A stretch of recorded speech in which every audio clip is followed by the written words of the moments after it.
You're watching the CCRI channel from the Community College of Rhode Island, online at ccri.edu/channel.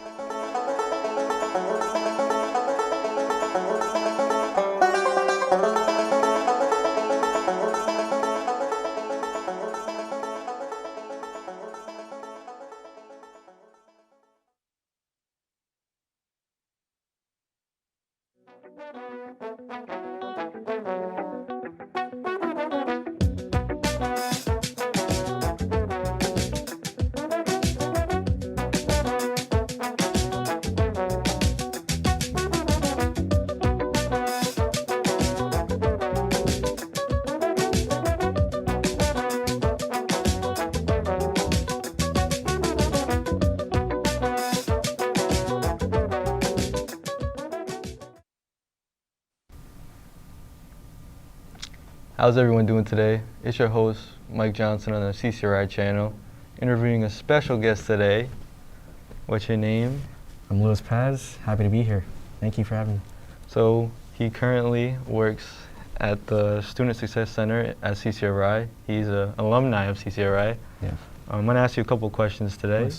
To start off, would you like to tell us about what you do at CCRI's Student Success Center? Yeah. So I worked at the Student Success Center. I started there in August, and let me just tell you about what we do. We offer tutoring services, academic coaching services.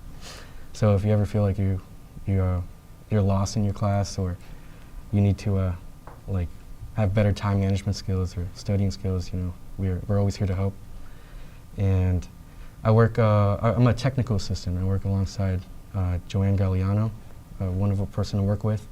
She I really appreciate her a lot. She helps around, and what I do is I maintain and develop the department website, and so try to make it look clean, try to make it look nice, updated and everything. And what I also do is I make videos for the department. Right now I just got done producing a promo video for them, and also just started filming, and then I'm going to get started on editing that, and then it's going to be up on the Great Hall.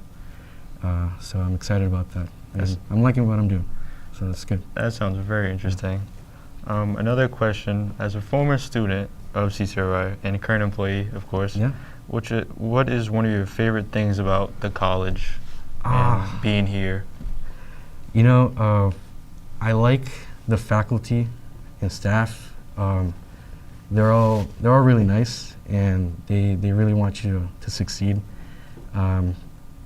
Even when I was a student, like my professors, they were all really, really chill, really cool. And whenever you had a question, they really wanted to help you out. They just got to see that you want to put in the time and effort to learn and to be involved in the class. And they're always willing to do what they have to do to help you. And now too, even my colleagues, they're all really nice. They're really kind, and I like them a lot. So that's my favorite thing, really. I think it's really nice how, especially me going to CCRI, I love how, through email or text message, I know there's points where especially during COVID, I didn't know if I could actually, I was like, man, bouncing this in a job, it's getting tough, starting to lose focus. Right. They'll hit you up, go out of their way to kind of, bring you back to your goal. Because they understand that a lot of people here are part-time students and they have other things going on in life. Yeah. So they're really understanding, which is really cool, and I like that about them. Yeah. But yeah, I totally agree with that.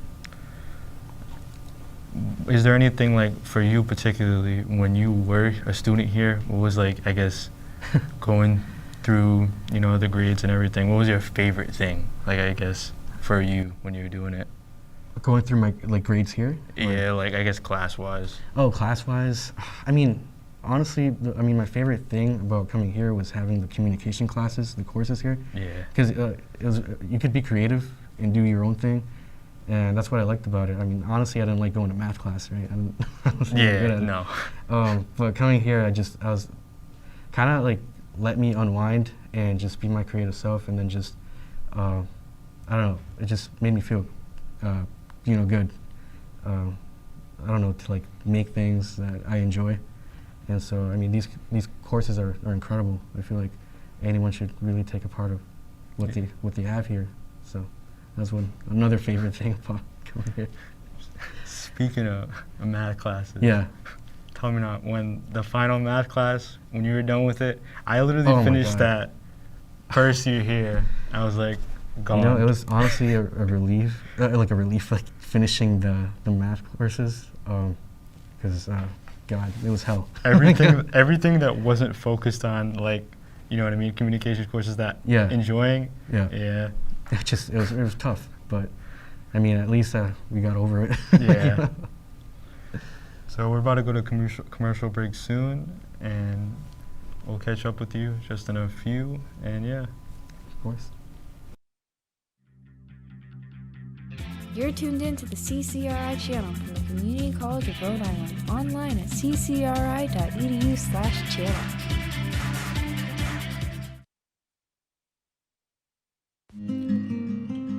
At the Community College of Rhode Island, we are glad to have you back on our campuses this fall.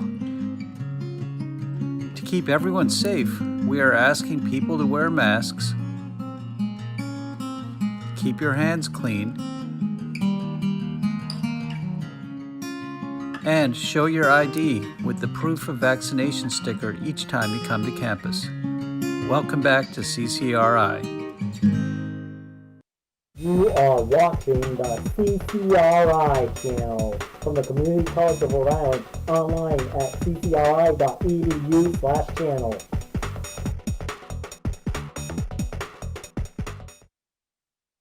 Want to meet Zach and Liza? They've been ringing our profile doorbell all week. Would you like to meet up until they meet before you meet after? No. Do we do stuff? What's your mouth? This is about honesty. I'm not sure. When the date goes wrong, you are liable. Not anymore. Will you be friends with me? I will get back to you.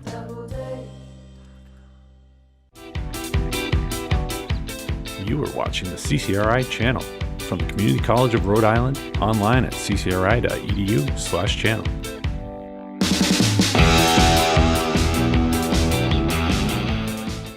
Coming back after a long time might seem intimidating, but don't worry. Our COVID safety protocols make going back to CCRI easy, efficient, and most importantly, safe. With our convenient testing facilities directly on site, you can enjoy your time back on campus, stress-free, and study with your peers in peace once again. CCRI, where your success is safely made here.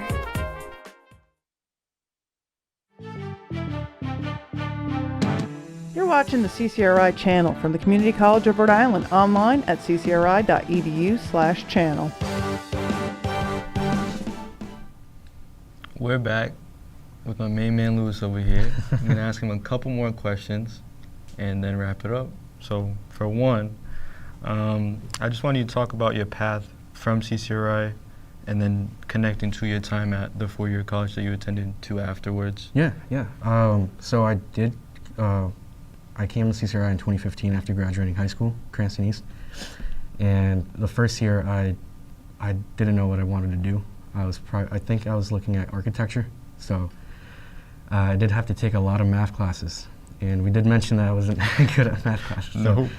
So, I completely took that off my ideas, and I looked at the communications program because me and my mom were talking. She was like, "Oh, you should do something you like, right?" And I like making videos, right? And that was even before coming to CCRI. So I was more willing to do communications and taking film classes, and so I enjoyed that really much. I did that the second year, and then once I started getting used to it and everything, I took in the second year, and then I graduated. I met some really wonderful people here, John. I met Sneesby, who kind of mentored me a little bit in a way, and when I took her classes, she was telling me about Emerson, and she wanted me to go there, and I was like, oh no, I mean, it looks nice, right? So she was like, no, you should go to Emerson. And so I looked into it, I applied, wasn't really sure if I was going to make it in or not, but I did, thankfully. And so that was 2017. I graduated CCRI in 2017, transferred over to, I also worked here while I was at CCRI. I worked with Sneesby, did part-time here. Also during the summer before I went to Emerson, I worked at CCRI. And so 2017, I transferred to Emerson, took classes there. Thankfully, I didn't have to take any of the general courses because I took them all here. And what's really cool about it is that most of my classes transferred the credits. So I think only one credit didn't transfer. But that was really lucky. You know, I didn't have to take any of the general courses. Yeah. Maybe only 4 classes that I did. And so I did 2 years in Emerson. And like I said, I also did met some wonderful people there as well. Met some really lifelong friends, and took some really nice classes. I did some film projects with some of my friends while I was there, and I think the end of my first year, I applied to the Los Angeles program, and I was doubting myself, honestly. I was always like, who knows, maybe, I don't even know if I'm going to get in. Yeah. But I applied to it, was really hoping to do it, because one of the reasons I did want to go to Emerson was because Sandra Sneesby told me about the Los Angeles program. I was really excited about that, and that was an incredible experience. That was in my spring semester of 2020. Went to Los Angeles in January, and I did an internship in Beverly Hills, and it was, like I said, it was probably a top 5 moment in my life, because I met, again, wonderful people, got some really good experience, and I worked while I was there, walked around. We were on Sunset Boulevard, the school, and we stayed there, and the Hollywood sign was literally blocks away. That's nuts. And it's walk the block up, you were on Hollywood Boulevard. It's insane. It was really cool. And funny story, I actually, while walking to my internship, I did see Justin Bieber hop off his G-Wagon car. No way. It was crazy, yeah, and I did not expect that at all. I was talking to my mom, I was like, Mom, I gotta hang up, I think I saw Justin Bieber. You wouldn't think, from Cranston East. Yeah, you just see him walk, he ran to his Italian restaurant, but it was incredible. We're gonna wrap up. Yeah, of course. And it was today with Lewis. I hope you guys enjoyed. Thank you.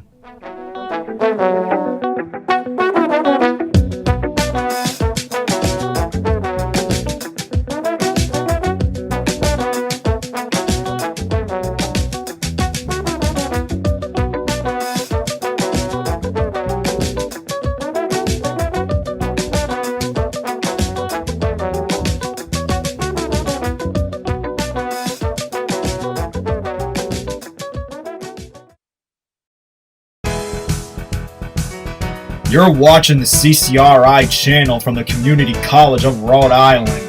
Online at ccri.edu/channel.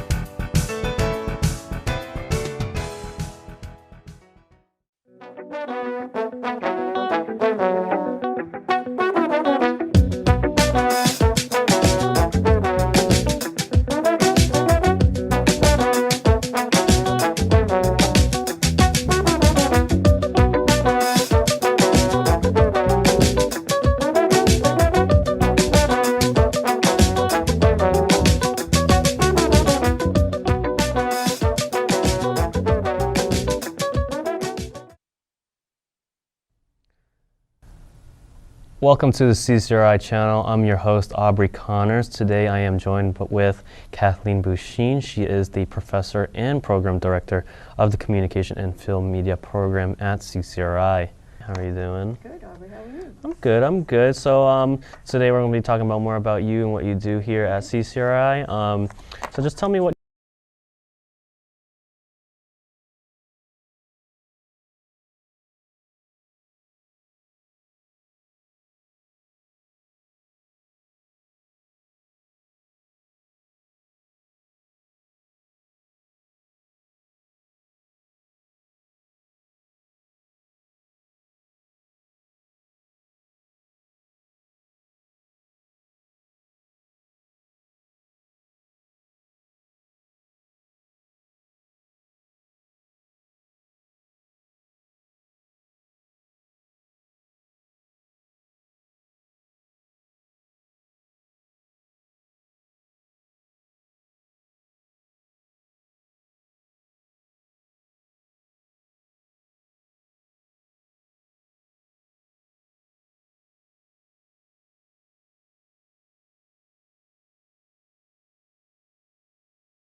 professors with the right background for teaching classes like this one.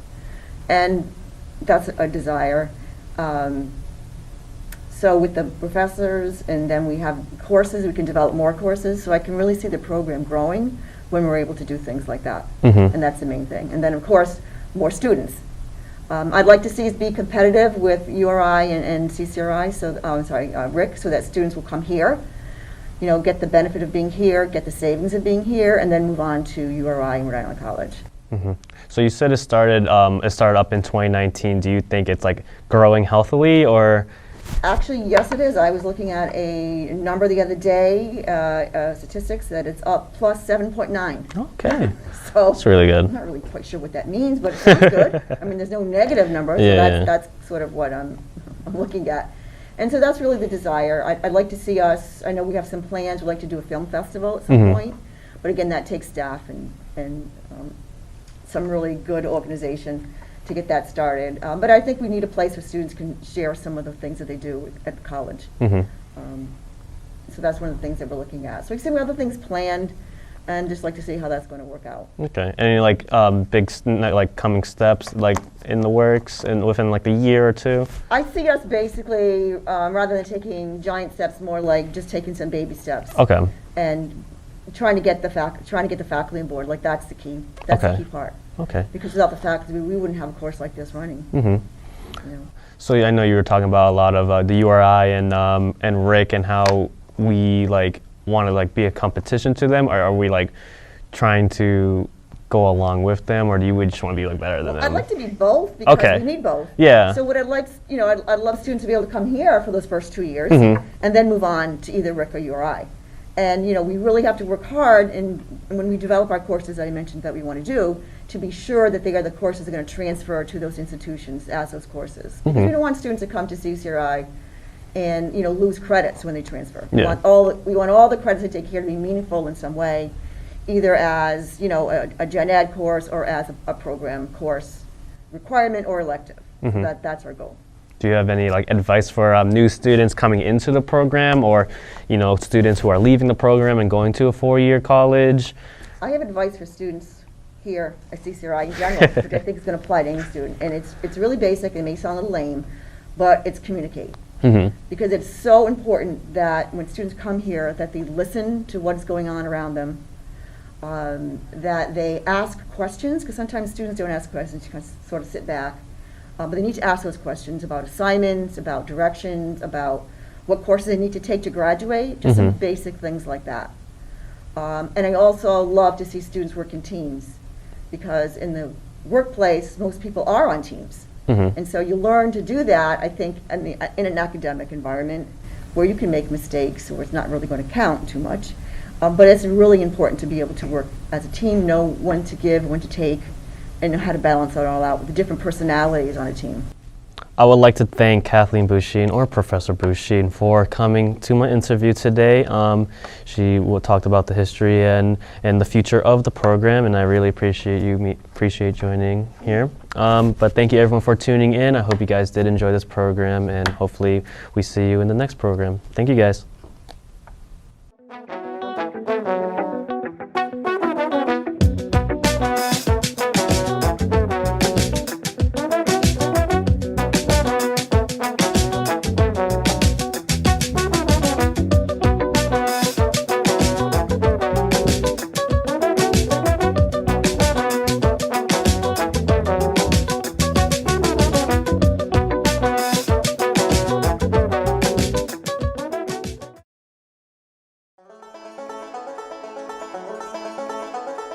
You're watching the CCRI channel from the Community College of Rhode Island, online at ccri.edu/channel.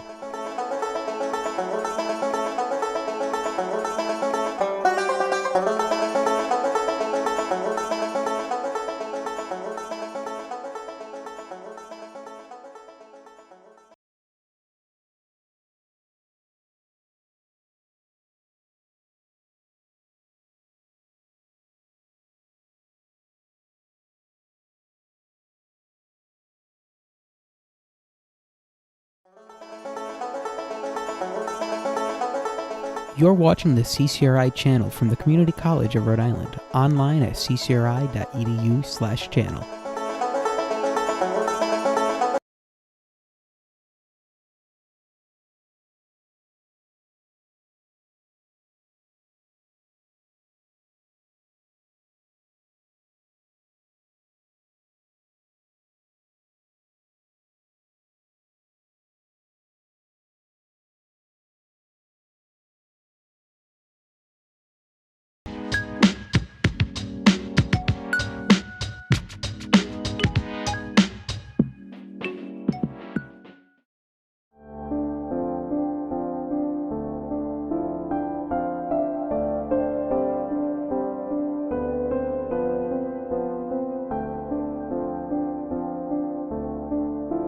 As you cross the Pell Bridge and exit to downtown Newport, on your left you will see historic Island Cemetery.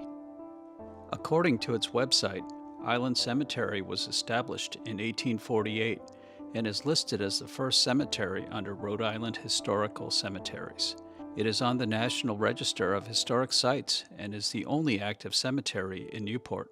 As part of the early movement in the United States towards landscaped, park-like cemeteries, it draws people other than those coming to pay their respects to the interred. Newport is so many different places to so many different people, right? So you've got the connections to the beginning of our country, the Declaration of Independence, the Constitution, all the ideas that were formulated by a lot of the people who were the early settlers here in Newport. It was important commercially, so a lot of the major commercial people that started all the industry that made our country great were here and are buried here. And militarily, we have, I mean, if we were to map out all the military people in the cemetery, you'd have flags all over the place. The War of 1812 with the Perrys, and the opening of the trade with Japan with Matthew Perry. So, I mean, it's just been fascinating for me.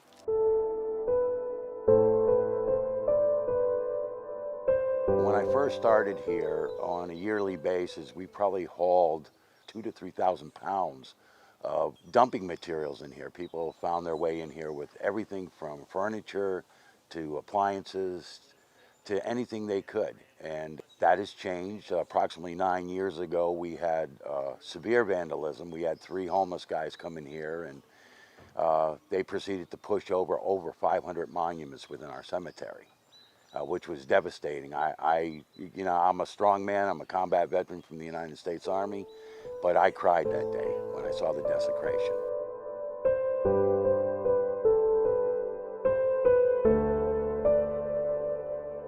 You know, when something's abandoned, as this was, people come in and you have a lot of possible vandalism, or you have people, you know, just kids being, you know, mischievous, you know, wreaking havoc with it. At one point in the 80s, there was a lot of vandalism in the, you know, overall, and the stones were pushed over, and, you know, a lot of tagging done. And this has not done well as a result, because it was not locked up. It is now. My name's Rob Vitello, and I've been coming to Island Cemetery for just about 10 years. Not all the board was immediately enamored. We certainly sometimes get a few complaints from members who are here to pay respects for their loved ones, and you have some dogs walking around. Before I was president, we would have trustee meetings, and there were always people be pro and people be con. You know, some people don't want anyone here. You know, they would keep it locked up forever if they could. We've developed a dog walker's code of conduct or pledge in which we state that as a very first tenet here, that people need to be respectful, that we understand it's a privilege to be able to walk in this space. I've been an advocate for dog walkers within our cemetery. And throughout the years, it has proven to be very positive in a lot of ways. I classified them as the guardians of our cemetery. And being nearly 70 acres, we can't police every square foot of it. We've also been able to galvanize support among the dog walkers to actually take part in some efforts to spruce up the cemetery and work on a few areas that have been long because of the overgrowth after 40 or 50 years. We've been able to set up some volunteer days to have people support and help beautify this great treasure. The volunteers have been wonderful. They were enthusiastic. They brought their tools. They wanted to continue to come. They came the first time. They came the second time. When we sent out the notice this time, they were happy to receive it, and they're eager to come on April 10th. They've just been wonderful. We've been able to actually raise quite a bit of money from the dog walkers, from some annual appeals, and we're using that kind of funding to do things like purchase the bag dispenser. It's just been a great combined effort and a lot of positive energy, especially at a time with COVID where people felt trapped inside. There was a lot of angst with different things going on, and being able to come together safely because we were working outside, wearing our masks. Those 2 community days we did back in October and November were a great start. It seemed like COVID created a situation where there were limited places where people could be involved in being together and in doing any kind of community things in person. But because the cemetery is outdoors and there's a lot of space here, people were eager to come here and to be able to be involved with the people around them. I think it was one of the things that came out of COVID was a positive feeling of engagement with this community.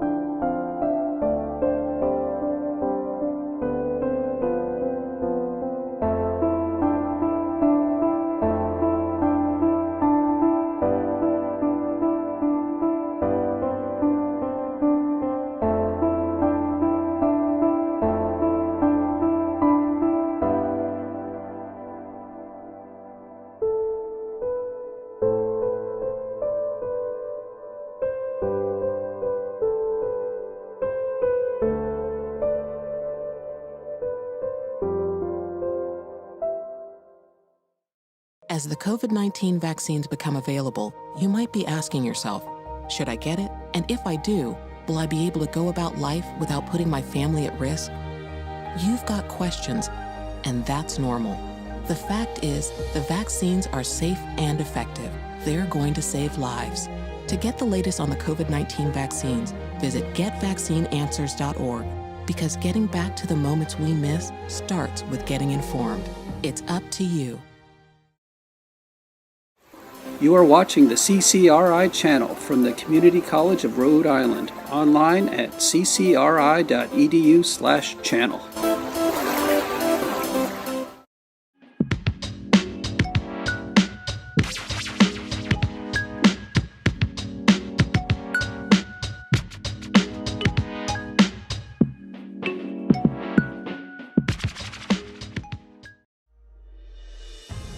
A new decade has begun, and America finds itself more divided than ever. Politics are often brought up in a negative way through heated debates, and it becomes harder to find that middle ground between Democrats and Republicans. Could there be unity? Let's find out from the minds of a liberal and a conservative. This is the Divided States of America.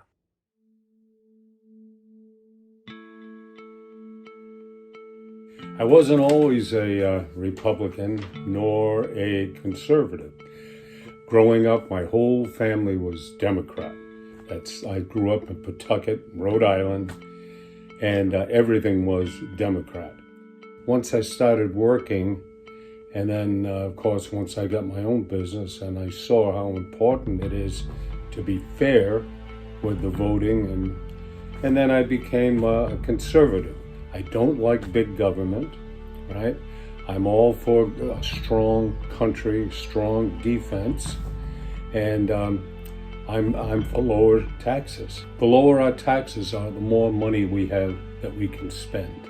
And I think that's a good way to stimulate the economy. They follow the Constitution better. I believe in the Constitution of the United States because of the fact that it was a working democracy for years and years to come. I love controversy on the radio. I love to hear people arguing both sides. I used to be a big Fox News, I listened to it because they were the only ones that seemed to be giving Trump a fair shake. CNN, CNBC, all those, anything that Trump did, they wouldn't give him credit for.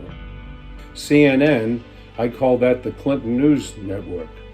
I mean, all the things that Hillary did, and they wouldn't even investigate it. Now I like Newsmax, I like Onan, I listen to the local talk shows. The only one that I seem to get a positive report from was Fox News. And they were biased, I will say, towards Trump, but they also gave the other side of the story too. A lot of people didn't believe it, but when I watch it, I try to analyze it and see what they were doing.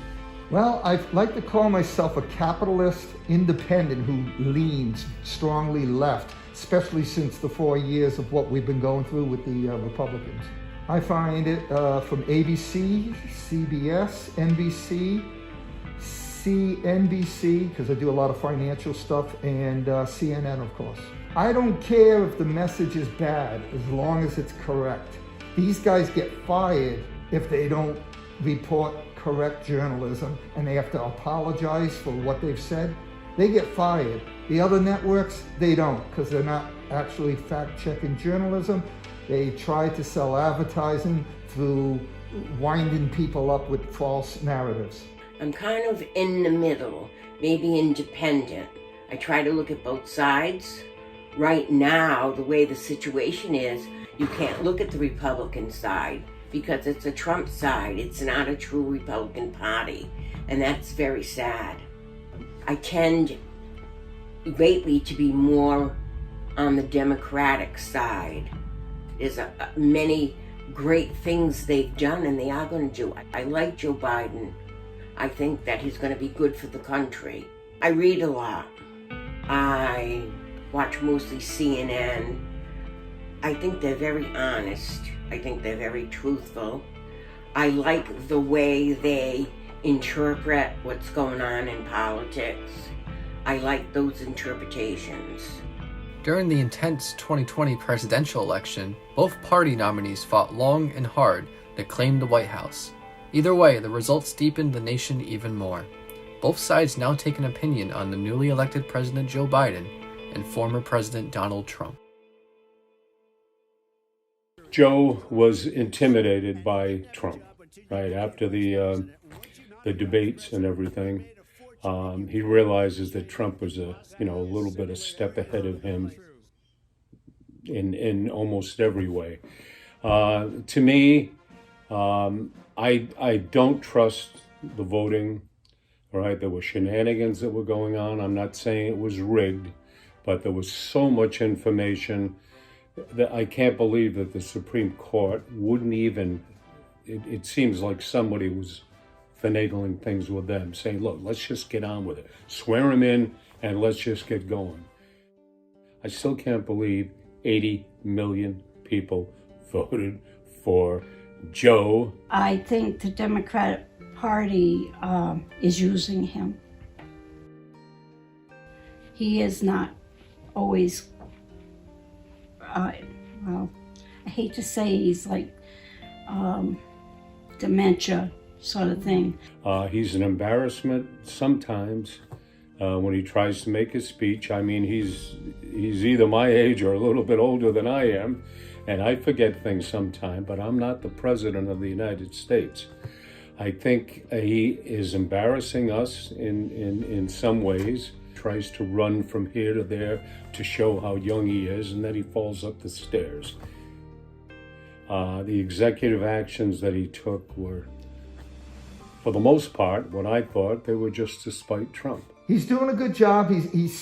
I've watched Biden for years, and he's always came across as a straight shooter, very honest, extremely compassionate, and he is a religious man, which I'm not religious myself at all. I think it should not be in politics in the first place, but that should appease those crazy right-wing people that want some religion sprinkled in on their politics.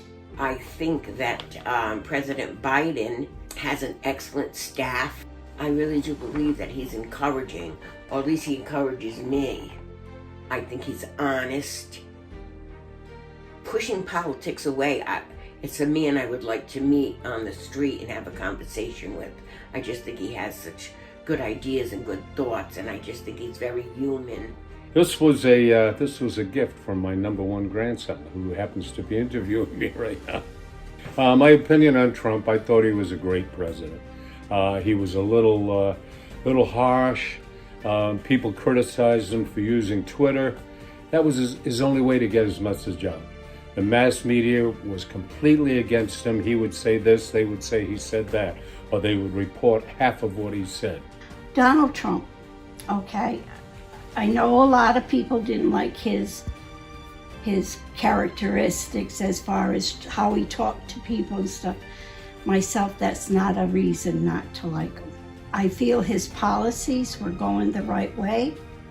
He actually made you feel like you were proud to be an American again, because Obama had 8 years and I was getting to be feeling like there's something wrong with me because we're not good enough or whatever. He also was responsible for Social Security increases, which Obama didn't do. Also, he lowered taxes, which helped people. He also had gas going down low because we had the pipeline. So, yeah, I think he did a pretty good job. Hold on. You hear that? Did you hear that? No. Exactly. That's why. That's another reason why. It's quiet. We don't need a guy at the top tweeting constantly, hurting any company when he has a vendetta, any country. He could get us in World War III by being such a nutbag. Yes, where do we begin? He's very sad. I am truly sad for this man. He's just his own worst enemy. And that, I think, sums it up with the Donald Trump. I don't know what the word rigged means. I don't like the early voting, but I did see enough evidence with some of the reporting on TV of duplicate votes being counted, votes being lost. It was counted and recounted and counted again. Give me a break. It was not rigged. It was, again, one of Donald's fantasies. If anything, we should be promoting more voting and get more people involved, because then they know they have a voice, and that's our number one reason that democracy works, is you have a voice. Elections should be held according to the states, not to what Congress dictates. Mm-hmm. This is a constitutional thing. This was given to us. Let's make it a national holiday. You don't have to go to work, but you do have to go to vote, okay? You want to mandate vaccines? Let's mandate voting. Unity is important. It is up for Democrats and Republicans to decide how to work together for this nation. I do believe we should be united, work out our differences. I do believe in my heart and soul that the media has a lot to do with it. Families have always been divided. Some families divided to where they don't speak. But you know and we both know that that's not the way to go. You have your thoughts, I have mine, so let's just disagree and move on. Well, I blame the mass media for 90% of it, okay? They report what they want to report. There's no truth in journalism anymore. It's not an honored profession. Social media, to me, is you've given too many people a voice that shouldn't have a voice. because they're spreading nonsense. They're heightening racial issues. The amount of disinformation that's on the social media is what is the biggest cancer, if you ask me, what this country has. The common interest of making America great again, like somebody once said, right? You have to work together. That's what President Biden wants. That's what he's trying. He's trying to get people to talk. You don't have to agree, but listen to my ideas and let me listen to yours. And maybe two ideas blend together, we can make a plan. I think that the country will always be politically divided because it's always been and it always will be. That's democracy. The whole thing about you have your beliefs, I have my beliefs. Let's come together and see if we can bring them together and have one belief.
You are watching the CCRI channel from the Community College of Rhode Island, online at ccri.edu/channel.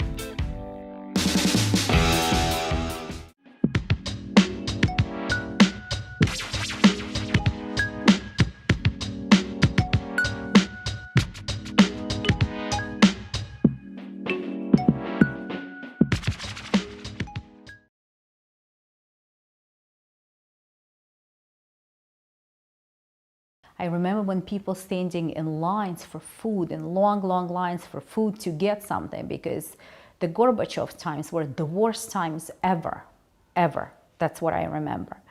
So yes, we were lucky that my aunt immigrated early and she was able to give us visa and we could escape and immigrate and come here. Yeah, very lucky. And I never thought that in 28 years after immigration, I'll be sitting here with ripped jeans and the little Soviet Union girl and giving you an interview. And actually this year is the year we're going back home.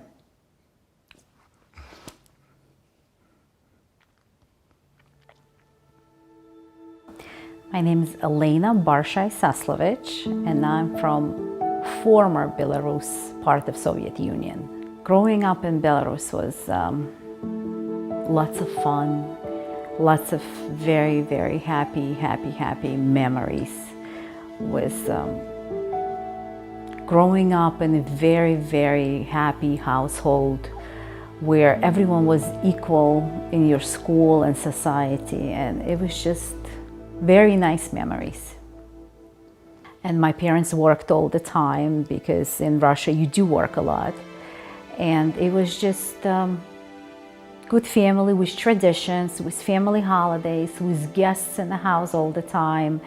I went to school in my hometown, which is a very, very small town named Bobruisk. Considering back then it was small, but according to Rhode Island standards, it's not, because it's 225,000 people. And you have the same classmates for 10 years. From first grade to the 10th, you see the same people every day. You form so many friendships, and it was just a very good experience. It was 3 days before my 12th birthday. That year, for some reason, it was extremely warm April, and we were walking with my friend and my mom, and I remember we saw some kind of light, very, very bright light that looked like a mushroom. My best friend, the one that I was walking with, her father was German. He had a little tiny radio that every night I remember he used to tune it into BBC of England. That night, he listened to the news, and England said that something bad happened in Soviet Union that looked like Hiroshima, Nagasaki. And it was pretty scary because everybody thought, whoa, are we gonna have second Japan?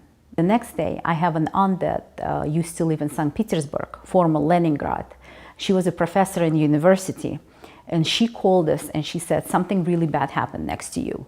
We're thinking that it was Chernobyl blasted. And we said, why? She said, because all of the Japanese tourists in St. Petersburg are running away and leaving the country. And that's how we found out that something is really bad happening. And then I think the country and the news made an announcement about 5 days after that, which was crucial for a lot of people. My thyroid was removed when I was 21. And a lot of my former classmates, the one that I talked to, still keep in touch through social media. A lot of them had problems with getting pregnant, problem with thyroid, cancer issues, birth defects, yes, still till now affected by it. My father's best friend, he was one of the best surgeons in our city. And when Chernobyl happened, they needed a lot of volunteers and a lot of help to help out the people that used to live in Chernobyl area. And they came in the middle of the night. They gave him 20 minutes to pack his stuff. They didn't tell him where he's going because they were trying to keep it as a secret for the first couple of days. And they took him there, and he actually worked there for 30 days. I remember when he got home, he was extremely skinny and looked exhausted and tired, and he actually passed away 10 years ago from cancer because so many people were affected by it. My town was about 450 kilometers, which is probably like 350 something miles away, but there are people that were like living there. So Soviet Union collapsed when Gorbachev became a president. So people were just afraid of uncertainty. Everyone started immigrating. And I remember when in my class, out of 45 kids that I went to school with, 30 immigrated. So my aunt left the country in 1986. My other aunt left in 1989. Then it was my grandparents. And then my parents said in 1981, they said, that's it. There's no country left anymore. There's nothing left anymore. We have to leave. And that's why we left. My father started working right away in the plumbing company. My mother started working right away. My grandmother started working right away. I went to school and worked part-time at night in a restaurant. We had a nice apartment. My mom was a little depressed. She was missing home. That's understanding because that's where they lived their whole life. My mother went back for a couple of weeks, and when she got back, she said, I know 100% we made our decision correctly. We're living in a country where we should be living, where freedom is, where our child can go to any college she wants to if we pay for it. And she never went back after that. And it was just life went on, meeting my husband, having my kids, and it's just like, now it seems like, did I ever live there? It seems so long ago and so like distant and so like, you know, kind of like not your life, you know? Like this is my life, not that life. So yeah, very happy.